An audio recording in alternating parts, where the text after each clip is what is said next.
Togo, les grandes décisions prises au Conseil des ministres du 24 mai 2023. Le Conseil des ministres s'est réuni ce mercredi 24 mai 2023 sous la présidence de son Excellence M. Faure Sozana-Gnassingbé, président de la République. Le Conseil a examiné 1.01 avant-projet de loi, 1.01 projet de décret écouté 2.02 communication. Et au titre de l'avant-projet de loi, 3. Le Conseil a examiné et adopté l'avant-projet de loi relatif à la création et à la gestion des aires protégées 4. Au regard de l'évolution rapide du contexte international sur la conservation de la biodiversité et les nombreux enjeux socio-économiques et écologiques qui sous-tendent la gestion durable des aires protégées, il est apparu nécessaire d'adapter le cadre juridique existant pour une meilleure gouvernance des aires protégées 5. C'est dans cette dynamique que s'inscrit cet avant-projet de loi qui fixe les règles et les principes applicables à la création et à la gestion des aires protégées 6.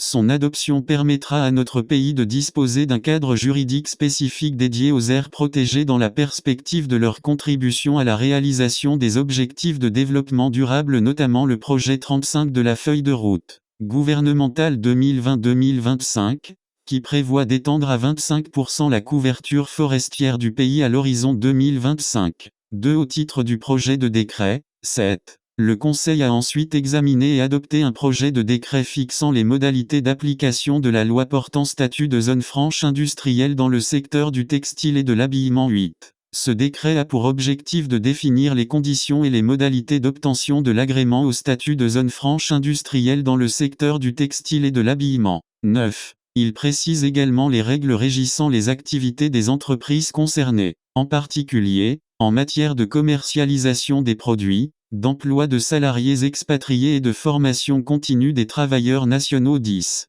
Son adoption vise la poursuite et l'accélération de l'installation d'usines textiles dans notre pays, notamment au sein de la plateforme industrielle d'Adéticopé, ce qui permettra de consolider la création d'emplois en s'appuyant sur la transformation des matières premières locales conformément à l'axe 2 de la feuille de route gouvernementale. Au titre des communications, 11. Le Conseil a écouté une communication relative à la mise en œuvre de l'assurance maladie universelle, AMU, présentée par le ministre délégué chargé de l'accès universel aux soins 12. Cette communication a permis de présenter les résultats des travaux menés dans la poursuite de l'opérationnalisation de l'assurance maladie universelle 13. Ces travaux relatifs à la définition du panier de soins, la réalisation de l'étude actuarielle, l'élaboration d'une architecture de l'AMU et la rédaction de textes d'application, s'inscrivent dans la continuité des actions menées par le gouvernement pour une mise en œuvre réussie de la couverture maladie, conformément à la feuille de route gouvernementale 2020-2025.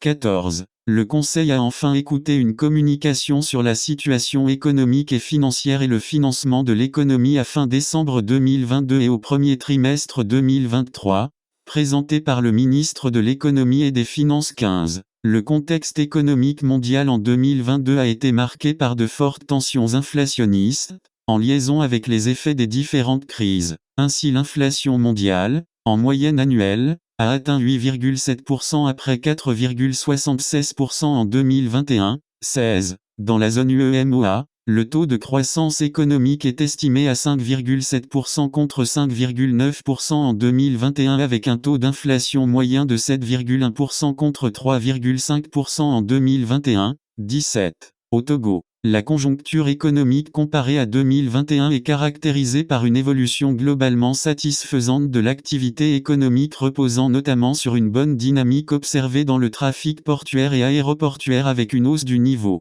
de financement de l'économie au profit notamment des petites et moyennes entreprises aéroportuaires avec une hausse du niveau de financement de l'économie au profit notamment des petites et moyennes entreprises 18. De manière spécifique, au niveau des systèmes financiers décentralisés, SFD, le volume de nouvelles mises en place de crédit par les institutions de microfinance s'est établi à 255,2 milliards de FCFA en 2022 contre 196,8 milliards de FCFA en 2021. Cette évolution a permis de hisser l'encours de crédit des SFD à 288,2 milliards contre 225,7 milliards de FCFA il y a un an 19. Il ressort de cette communication que les évolutions conjoncturelles en 2022 restent globalement en phase avec les estimations et prévisions du cadre macroéconomique. Les estimations tablent sur une croissance du PIB réel de 5,8% en 2022 contre 6% en 2021-20.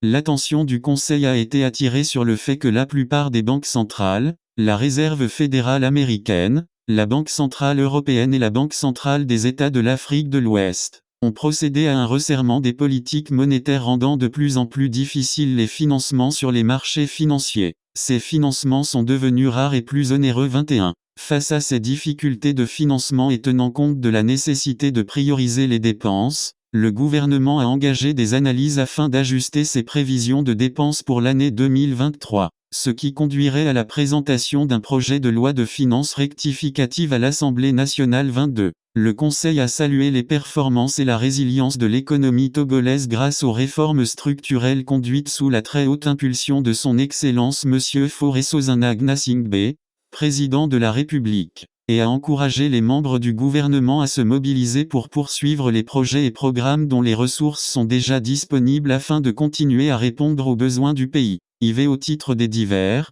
23. Le ministre chargé de l'Environnement a rendu compte au Conseil des préparatifs du lancement de la campagne nationale de reboisement 24. Le Conseil a saisi cette opportunité pour réitérer ses encouragements à l'endroit de tous les acteurs et pour inviter l'ensemble de la population à s'engager pleinement dans cette campagne de reboisement qui vise à planter 1 milliard d'arbres en 10 ans au Togo. Fait à Lomé, le 24 mai 2023. Le Conseil des ministres